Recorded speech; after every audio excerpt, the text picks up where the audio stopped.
everyone. This is part 5 video. Effect of temperature and resistance part 4 ವಿಡಿಯೋದಲ್ಲೇ ನಾನು ಹೇಳಿದ್ದೆ. Still confusing ಆಗಿದೆ, ಇನ್ನೊಂದ್ಸರಿ ಹೇಳಿ ಅಂತ ಹೇಳಿ ಒಬ್ರು ಕಮೆಂಟ್ ಮಾಡಿದ್ರು. ಸೊ ಹಾಗಾಗಿ ಐ ಆಮ್ ಮೂವಿಂಗ್. ಈಸಿಯಾಗಿದೆ, ಸಖತ್ತಾಗಿದೆ. ನೆನ್ನೆ ಹೇಳಿದಕ್ಕಿಂತನೂ ಸ್ವಲ್ಪ ಸುಲಭವಾಗಿ ಹೇಳ್ತಾ ಇದ್ದೀನಿ. ರೆಸಿಸ್ಟೆನ್ಸ್ ಆಫ್ ದ ಮೆಟಲ್ ಕಂಡಕ್ಟರ್ನ ನಾವು ಅಟ್ ಎ ಟೆಂಪರೇಚರ್ ಒಂದು ಟೀಯಲ್ಲಿ ಅಂದರೆ 0 ಟೆಂಪ್ರೇಚರ್ ಅಷ್ಟು ಒಂದು ಸ್ವಲ್ಪ ರೈಸ್ ಆಗಿದೆ ಅಂತ ನಾವು ಕನ್ಸಿಡರ್ ಮಾಡಿದ್ವಿ. It is negligible actually, but °C ಇದೇನು ಅಷ್ಟು ಜಾಸ್ತಿ ಇರಲ್ಲ. ಸ್ಟಿಲ್ ಸ್ವಲ್ಪ ವೇರಿಯೇಷನ್ ಇರುತ್ತೆ. RT, ಸೊ ಆ ಟೆಂಪರೇಚರಲ್ಲಿರುವಂಥ ರೆಸಿಸ್ಟೆನ್ಸನ್ನು RT ಆ್ಯಂಡ್ ನಾವು 0°C ತೊಗೊಂಡಿರ್ತೀವಿ, ಅದು ಒಂದು ಈ ಫಾರ್ಮ್ಯಾಟಲ್ಲಿದೆ. ನಾವು ಲೈಕ್ ಕ್ವಾಡ್ರಾಟಿಕ್ ಇಕ್ವೇಷನ್ ಅಂತೆಲ್ಲ ಹೇಳಿದ್ದೆ. ಹಾಗಿದ್ರೆ ಆಲ್ಫಾ ಬೀಟಾ ಇದು ಟೆಂಪರೇಚರ್ ಕೋಫಿಷಿಯಂಟ್ ಆಗಿರುತ್ತೆ. And RT is equal to like beta T² neglect ಮಾಡ್ತಿದ್ವಿ, ಯಾಕಂದರೆ ಅಷ್ಟೇನು ಜಾಸ್ತಿ ಇರಲ್ಲ. T² ಅಂದರೆ ಬೀಟಾ T² ಅದು ಅಷ್ಟೊಂದು ನಮಗೆ ಬರಲ್ಲ. ಸೊ ಆಲ್ಫಾಗೆ ನಮ್ಮ ಟೆಂಪರೇಚರ್ ಕೋಫಿಷಿಯಂಟ್ ತೊಗೊಂಡ್ವಿ ಅಂದರೆ RT - R0/R0T ಆಗುತ್ತೆ. ಇಲ್ಲಿ R0 it is same as like ನಾವು ಇನ್ನೊಂದು ಆಲ್ಫಾ ನಾನು ಬೇರೆ ಬೇರೆ ಅಂಥೇಳಿ ಏನೋ ಹೇಳ್ತಾ ಇದ್ದೆ.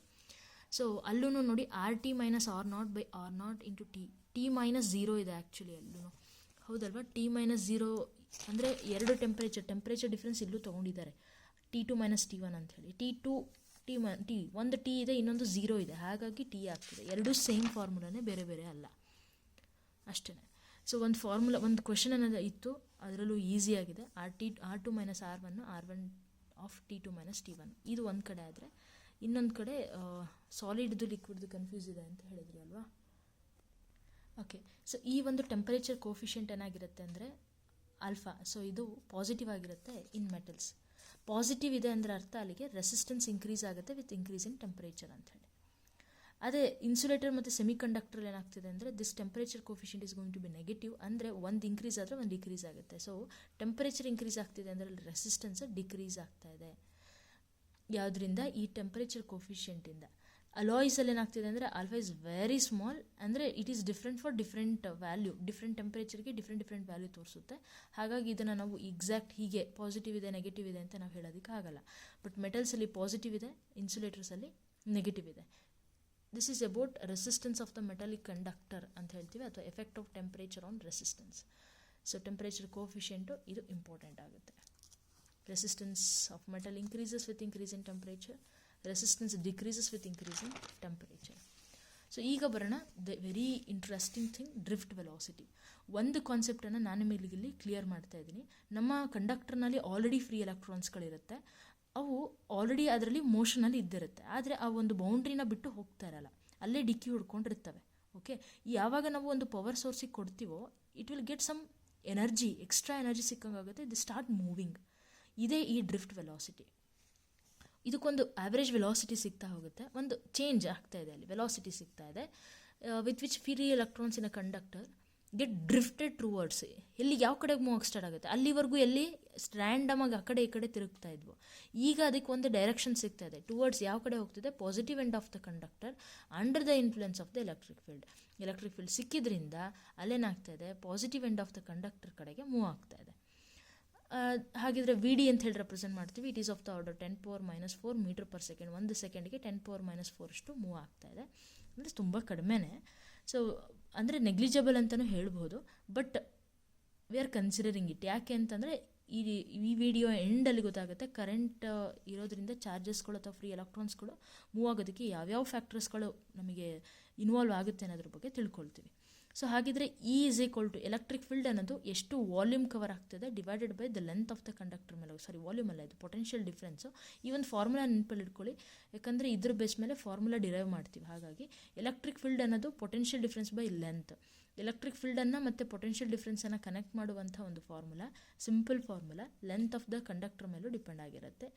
E = V/L. ಈ direction of the electric field ಅನ್ನೋದು ಯಾವಾಗಲೂ ಏನಾಗಿರುತ್ತೆ, ಈಗ ತಾನೇ ನೋಡಿದ್ವಿ, ಪಾಸಿಟಿವ್ ಎಂಡಿಂದ ಇರುತ್ತೆ. ಸೊ ಪಾಸಿಟಿವ್ ಎಂಡಿಂದ ನೆಗೆಟಿವ್ ಎಂಡ್ ಕಡೆಗೆ ಫ್ಲೋ ಆಗ್ತಿರುತ್ತೆ. And we already know E = charge of the conductor. ಅದನ್ನು ನಾವು -E ಅಂತಲೇ ತಗೋತೀವಿ. ಹಾಗಿದ್ರೆ ಹೇಳಿದಾಗೆ ಎಲೆಕ್ಟ್ರಿಕ್ ಫೀಲ್ಡ್ ಅನ್ನೋದು ಪಾಸಿಟಿವ್ ಎಂಡಿಂದ ನೆಗೆಟಿವ್ ಎಂಡ್ ಕಡೆ ಹೋಗ್ತಾ ಇದೆ. And this is the length of the conductor. Positive end to negative end of the conductor ಅಂದರೆ ಅರ್ಥ ಏನು? ಪಾಸಿಟಿವ್ ಟು ನೆಗೆಟಿವ್ ಹೋಗ್ತಾ ಇದೆ ಬ್ಯಾಟ್ರಿಗೂ, ಹಾಗೂ ಹೇಳ್ಬೋದು. ಸೊ ಎಲೆಕ್ಟ್ರಿಕ್ ಫೀಲ್ಡ್ ಅನ್ನೋದು ಇಲ್ಲಿ ಈ ಲೆಂತ್ ಆಫ್ ದ ಕಂಡಕ್ಟರ್ಗೆ ಕರೆಂಟ್ ಫ್ಲೋ ಆಗ್ತಿದ್ದ ಹಾಗೆ ಇದರ ಸುತ್ತ ಒಂದು ಎಲೆಕ್ಟ್ರಿಕ್ ಫೀಲ್ಡ್ ಕ್ರಿಯೇಟ್ ಆಗಿರುತ್ತೆ. ಇಟ್ ಈಸ್ ಲೈಕ್ ಮ್ಯಾಗ್ನೆಟಿಕ್ ಫೀಲ್ಡನ್ನೇ. ಒಂದು ಮ್ಯಾಗ್ನೆಟನ್ನು ತೊಗೊಂಡಿದ್ದೀನಿ, ಅದರ ಸುತ್ತ ಒಂದು ಮ್ಯಾಗ್ನೆಟಿಕ್ ಫೀಲ್ಡ್ ಅಂತ ಹೇಳಿ ನಾವು ಮ್ಯಾಗ್ನೆಟಿಕ್ ಫೀಲ್ಡ್ ಲೈನ್ಸನ್ನು ಬರಿತೀವಲ್ವ, ಸೇಮ್ ಆ್ಯಸ್ ಲೈಕ್ ದಿಸ್ ಅಷ್ಟೇ. ಇಲ್ಲಿ ಎಲೆಕ್ಟ್ರಿಕ್ ಕರೆಂಟನ್ನು ನಾನು ಇದ್ರ ಮೂಲಕ ಪಾಸ್ ಮಾಡ್ತಿದ್ದ ಹಾಗೆ ಇದ್ರ ಸುತ್ತ ಏನಾಗಿರುತ್ತೆ, ಒಂದು ಎಲೆಕ್ಟ್ರಿಕ್ ಫೀಲ್ಡ್ ಪ್ರೊಡ್ಯೂಸ್ ಆಗುತ್ತೆ. That's why we are saying electric field is applicable from positive end of the conductor ಅಂತ ಹೇಳ್ತಾ ಇದ್ದೀವಿ ಅಷ್ಟೇ. So e is equal to this is the product, ಅಂದರೆ ಆ ಚಾರ್ಜ್ದು ಮತ್ತು ಅದ್ರ ಮೇಲೆ ಆ್ಯಕ್ಟ್ ಆಗುವಂಥ ಒಂದು ಫೋರ್ಸು, ಅದು ಎಕ್ಸ್ಪೀರಿಯನ್ಸ್ ಮಾಡುವಂಥ ಒಂದು ಫೋರ್ಸ್ ಯಾವುದು, ಆ ಎಲೆಕ್ಟ್ರಾನ್ಸ್ಗಳು ಫೋರ್ಸ್ ಅಪ್ಲೈ ಆಗುತ್ತಲ್ಲ ಅದ್ರ ಮೇಲೆ. ಸೊ ಮೈನಸ್ ಏನು ರೆಪ್ರೆಸೆಂಟ್ ಮಾಡ್ತಿದೆ ಅಂದರೆ ಡೆಫಿನೆಟ್ಲಿ ಅಲ್ವಾ, ಕರೆಂಟ್ ಯಾವ ಡೈರೆಕ್ಷನಲ್ಲಿ ಫ್ಲೋ ಆಗ್ತಿದೆ, ಈ ಡೈರೆಕ್ಷನಲ್ಲಿ ಫ್ಲೋ ಆಗ್ತಿದೆ, ಎಲೆಕ್ಟ್ರಾನ್ಸ್ಗಳು ಅಪೋಸಿಟ್ ಡೈರೆಕ್ಷನಲ್ಲಿ ಫ್ಲೋ ಆಗ್ತಿದೆ.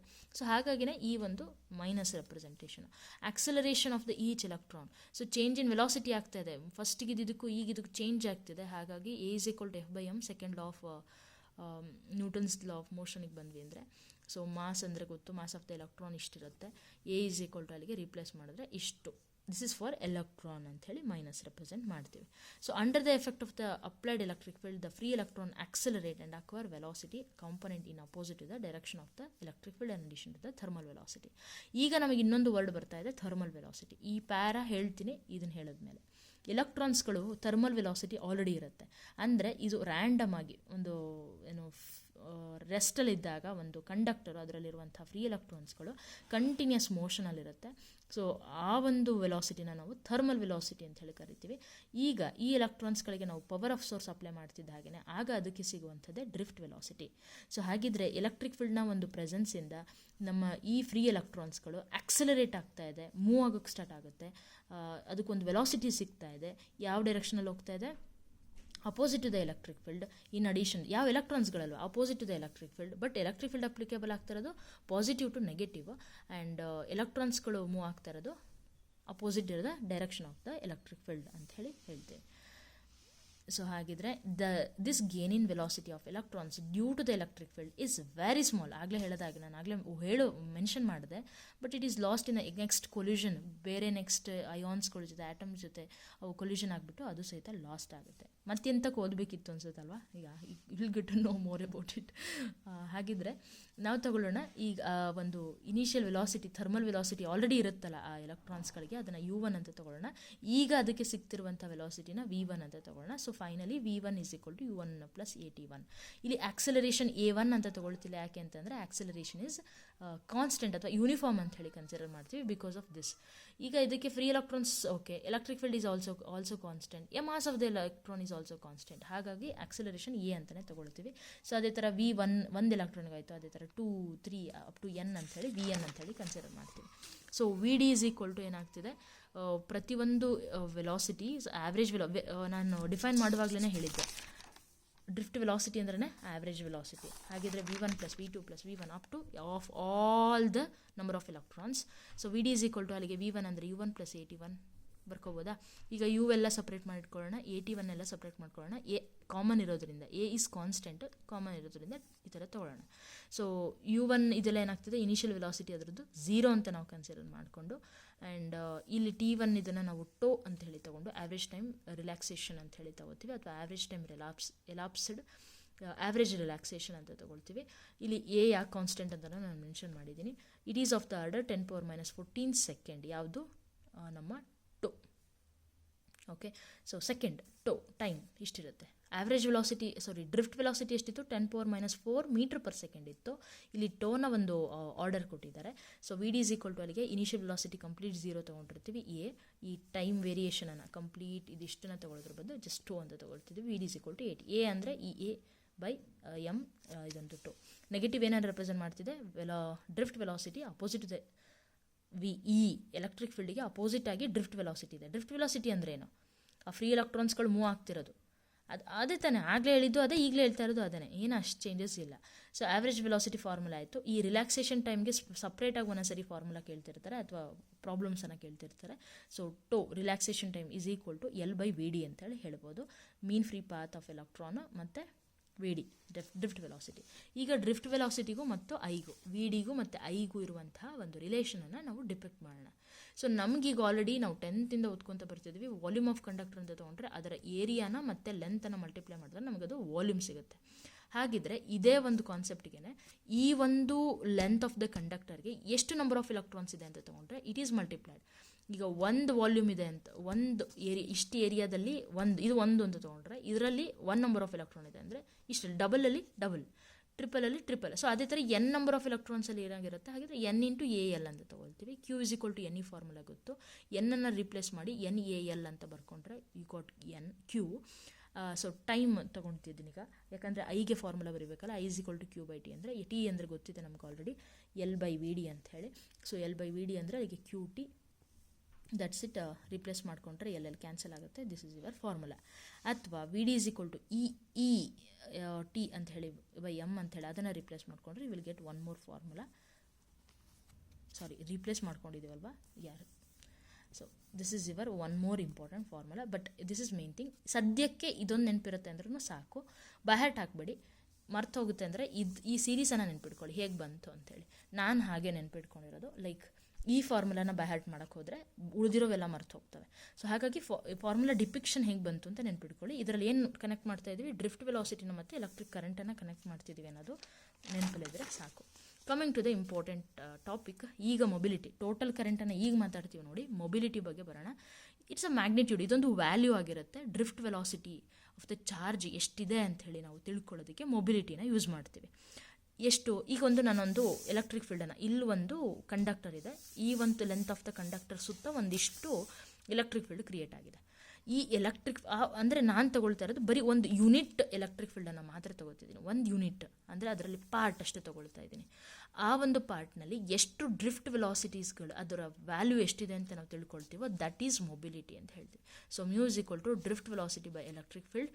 ರಿಪೀಟ್ ಮಾಡ್ತಿದ್ದೀನಿ, ಒಂದು ಯೂನಿಟ್, ಒಂದು ಕಂಡಕ್ಟರ್ನಲ್ಲಿ ಒಂದು ಪಾರ್ಟನ್ನು, ಇದೇ ಒಂದು ಕಂಡಕ್ಟರ್ ಅಂತ ತಗೊಳ್ಳಿ, ಇದರಲ್ಲಿ ಇದಿಷ್ಟು ಒಂದು ಯೂನಿಟ್ ಏರಿಯಾ, ಈ ಒಂದು ಎಲೆಕ್ಟ್ರಿಕ್ ಫೀಲ್ಡನ್ನು, ಈ ಒಂದು ರೀಜನನ್ನು ನಾನು ತೊಗೊಂಡಿದ್ದೀನಿ ಅಂತಂದರೆ ಇದರಲ್ಲಿ ಎಷ್ಟು drift velocity of the charge ಇದೆ, ಆ ಒಂದು ಚಾರ್ಜಸ್ಗಳಿಗೆ ಎಷ್ಟು ಡ್ರಿಫ್ಟ್ ವೆಲಾಸಿಟಿ ಸಿಕ್ಕಿದೆ, that's the one and the same. So replace ಮಾಡಿಕೊಂಡ್ರೆ ಡ್ರಿಫ್ಟ್ ವೆಲಾಸಿಟಿ ಫಾರ್ಮುಲಾ ಹಾಕ್ಕೊಳ್ತೀರಾ, ಇಷ್ಟು ಸಿಕ್ತು. ಈ ಎಲೆಕ್ಟ್ರಾನ್ಸ್ಗೆ ಪರ್ಟಿಕ್ಯುಲರಾಗಿ ಬರಿಬೋದು, ಹೋಲ್ಸ್ ಅಂತಲೂ ತೊಗೊಳ್ತಿದ್ದೀವಿ. ಇಲ್ಲಿ ಹೋಲ್ಸ್ ಎಲ್ಲ ಎಲ್ಲಿ ಬರುತ್ತೆ ಆ್ಯಕ್ಚುಲಿ ಸೆಮಿ ಕಂಡಕ್ಟರಲ್ಲಿ, ಆ್ಯಸ್ ಎ ಹೋಲ್ ಕಂಡಕ್ಟರ್ ಬಗ್ಗೆ ನಾವಿಲ್ಲಿ ತೊಗೊಂಡಿದ್ದೀವಿ. SI ಯೂನಿಟನ್ನು ಡಿಪಿಕ್ಟ್ ಮಾಡ್ಕೊಂಡಿದ್ದಾರೆ ಯಾವುದಕ್ಕೆ, ಮೊಬಿಲಿಟಿಗೆ. ಸೊ ಇ ಅಂದ್ರೇನು, ಟೋಗೆ, ಸೆಕೆಂಡು, kg ಇವೆಲ್ಲ ಅಪ್ಲೈ ಮಾಡಿಕೊಂಡು ಒಂದು SI ಯೂನಿಟನ್ನು ಬರೆದಿದ್ದಾರೆ. Try to depict yourself, ಹೇಗೆ ಬಂತು ಅಂಥೇಳಿ ಬರೀತಾ ನೀವೇ ಟ್ರೈ ಮಾಡಿ. ಆನಂತರ it is of the order 10⁴. ನೋಡಿ, ನಮ್ಮ ಡ್ರಿಫ್ಟ್ ವೆಲಾಸಿಟಿ 10⁻⁴ ಸೆಕೆಂಡ್ ಇತ್ತು, ಸಾರಿ ಮೀಟರ್ ಪರ್ ಸೆಕೆಂಡ್ ಇತ್ತು. ಮೊಬಿಲಿಟಿ 10⁴ ಇದೆ. ಆ್ಯಂಡ್ ನಮ್ಮ ಸೆಕೆಂಡ್ ಟೋ ಆ್ಯಾವ್ರೇಜ್ ರಿಲ್ಯಾಕ್ಸೇಷನ್ ಅದು ಬಂದುಬಿಟ್ಟು 10⁻14 ಸೆಕೆಂಡ್ ಇತ್ತು. ಇದೆ ಕಂಪ್ಯಾರಿಸನ್ ಮಾಡ್ಕೊಂಡು ನೆನಪಲ್ಲಿ ಇಟ್ಕೊಂಡ್ರೆ ಮರ್ತು ಹೋಗಲ್ಲ. So total current in the conducting material is equal to the sum of currents due to the positive current and the negative current. ಅಂದರೆ ಬೋತ್ ಹೋಲ್ಸಿಂದ ಮತ್ತು ಎಲೆಕ್ಟ್ರಾನ್ಸಿಂದ ಕ್ರಿಯೇಟ್ ಆಗುವಂಥ ಕರೆಂಟ್ ಮೇಲೆ ಡಿಪೆಂಡ್ ಆಗಿರುತ್ತೆ. So we are at the end of the Ohm's law ಇಲ್ಲಿಗೆ complete ಆಗುತ್ತೆ. Limitations ಅಂತೇಳಿ ಬಂದಾಗ ohmic devices, non ohmic devices ಬರುತ್ತೆ. ಓಮ್ಸ್ ಲಾ ಇದರಲ್ಲಿ ಹೋಲ್ಸ್ ಗುಡ್ ಆಗಿರುತ್ತೆ, ಇದರಲ್ಲಿ ಇಲ್ಲ. ಯಾಕೆ ಅಂತಂದರೆ ಫಸ್ಟ್ ಥಿಂಗ್ ಕ್ಲಿಯರ್ ಮಾಡಿಬಿಡ್ತೀನಿ, V/I is equal to R ಅಂತ ಏನು ರೇಷಿಯೋ ಇದೆಯಲ್ಲ, ಇದು ಇಲ್ಲೂ ಹೋಲ್ಸ್ ಗುಡ್ ಇರುತ್ತೆ, ಇಲ್ಲೂ ಹೋಲ್ಸ್ ಗುಡ್ ಇರುತ್ತೆ. ಬಟ್ ಇಲ್ಲಿ R ಕಾನ್ಸ್ಟೆಂಟ್ ಇರುತ್ತೆ, ಇಲ್ಲಿ R ಕಾನ್ಸ್ಟೆಂಟ್ ಇರಲ್ಲ. ಹಾಗಾಗಿ ಇಲ್ಲಿ ಓಮ್ಸ್ ಲಾ ಏನಾಗುತ್ತೆ, ಫೇಲ್ ಆಗುತ್ತೆ. ಸೊ ಓಮಿಕ್ ಡಿವೈಸಸ್ಗಳಿಗೆ ಎಕ್ಸಾಂಪಲ್ ಅಂತಂದರೆ ಮೆಟಲ್ ರೆಸಿಸ್ಟರ್ಸ್ ಬರುತ್ತೆ, ಕಾಪರ್ ವೈರ್ಸ್ ಬರುತ್ತೆ, ವೋಲ್ಟ್ ಮೀಟರ್, ಇವೆಲ್ಲ ಏನು ಮೆಷರಿಂಗ್ ಡಿವೈಸಸ್ ಅಂತ ಹೇಳಿ ಕನ್ಸಿಡರ್ ಮಾಡ್ತೀವಿ. ಇಲ್ಲಿ ವ್ಯಾಕ್ಯೂಮ್ ಟ್ಯೂಬ್ಸ್, ನಾನ್ ಓಮಿಕ್ ಡಿವೈಸಸ್ಗೆ vacuum tube, semiconductor diodes, transistors ಬರುತ್ತೆ. ಲಿಮಿಟೇಷನ್ಸ್ಗೆ ಈಗ ಎಂಟರ್ ಆದ್ವಿ ಅಂತಂದರೆ ವಿ ಮತ್ತು ಐ ನಾವು ಲೀನಿಯರ್ಲಿ ವೇರಿಯೇಷನ್ ನಾನು ಹೇಳಿದ್ನಲ್ಲ, ಒರಿಜಿನಿಂದ ಸ್ಟ್ರೈಟ್ ಲೈನ್ ಬರಬೇಕು ಅಂಥೇಳಿ, ಅದು ಲೀನಿಯರ್ ಆಗಿ ಹೋಗದೇ ಇರಬಹುದು, ಚಾನ್ಸಸ್ ಇದೆ. ಅಪ್ ಟು ಒಂದು ರೀಜನ್ವರೆಗೂ ಅಷ್ಟೇ ಹೋಗುತ್ತೆ, ಆಮೇಲೆ ಅದು ನಾನ್ ಲೀನಿಯರ್ಲಿ ಹೋಗೋಕ್ಕೆ ಸ್ಟಾರ್ಟ್ ಆಗುತ್ತೆ. ದ ವೇರಿಯೇಷನ್ ಆಫ್ ಐ ಮತ್ತು ವಿ ಏನಾಗ್ತಿದೆ, may depend on the sign of the V applied. ನಾವು ಕೊಟ್ಟಂತಹ ಪೊಟೆನ್ಷಿಯಲ್ ಡಿಫ್ರೆನ್ಸ್ ಮೇಲೆ ಡಿಪೆಂಡ್ ಆಗ್ತಾ ಇದೆ ಯಾವುದು, ಇವೆರಡರ ವೇರಿಯೇಷನ್ನು, ಲೀನಿಯರಾ ನಾನ್ ಲೀನಿಯರ್ ಅನ್ನೋದು ಈ ನಾವು ಅಪ್ಲೈ ಮಾಡೋದಂತಹ ಪೊಟೆನ್ಷಿಯಲ್ ಡಿಫ್ರೆನ್ಸ್ ಮೇಲೆ ಡಿಪೆಂಡ್ ಆಗ್ತಿದೆ. And we and I is not unique. ಈ ಒಂದು ಸೆಕೆಂಡ್ಗೆ ಅಥವಾ ಈ ಒಂದು ವೋಲ್ಟೇಜ್ ಪೊಟೆನ್ಷಿಯಲ್ ಡಿಫ್ರೆನ್ಸ್ಗೆ ಇಷ್ಟು ಕರೆಂಟ್ ಇರಬೇಕು ಅಂತ ನಾವೇನು ಕ್ಯಾಲ್ಕುಲೇಟ್ ಮಾಡಿರ್ತೀವಲ್ಲ, ಅದೇನೇ ಏನಾಗ್ತದೆ, ಚೇಂಜ್ ಆಗಿರ್ಬೋದು. There is more than one value of V for such same current I. ಒಂದು ಕರೆಂಟ್, ಈ ಕರೆಂಟ್ಗೆ ಇಷ್ಟು ವೋಲ್ಟೇಜ್ ಇದೆ ಅಂಥೇಳಿ ಅಥವಾ ಇಷ್ಟು ವೋಲ್ಟೇಜ್ಗೆ ಇಷ್ಟು ಕರೆಂಟ್ ಅಂತ ನಾವು ಹೇಳುವಾಗ ಅದು ಚೇಂಜಸ್ ಆಗ್ತದೆ. ಹಾಗಾಗಿ ಇದು ಓಮ್ಸ್ ಲಾನ ಲಿಮಿಟೇಷನ್ಸ್ ಇವು 3 ಆಗಿರುತ್ತೆ. ಇನ್ ಟರ್ಮ್ಸ್ ಆಫ್ V&I ಎಲ್ಲ ಹೇಳೋದು, ಕನ್ಫ್ಯೂಸ್ ಆಗೋಕ್ಕೆ ಹೋಗ್ಬೇಡಿ. ರಿಪೀಟ್ ಮಾಡಿಕೊಂಡು ಪ್ರಾಕ್ಟೀಸ್ ಮಾಡಿ. That's it. Thank you so much. Next ಪಾರ್ಟಲ್ಲಿ ಮುಗಿಸ್ಕೊಳ್ಳೋಣ.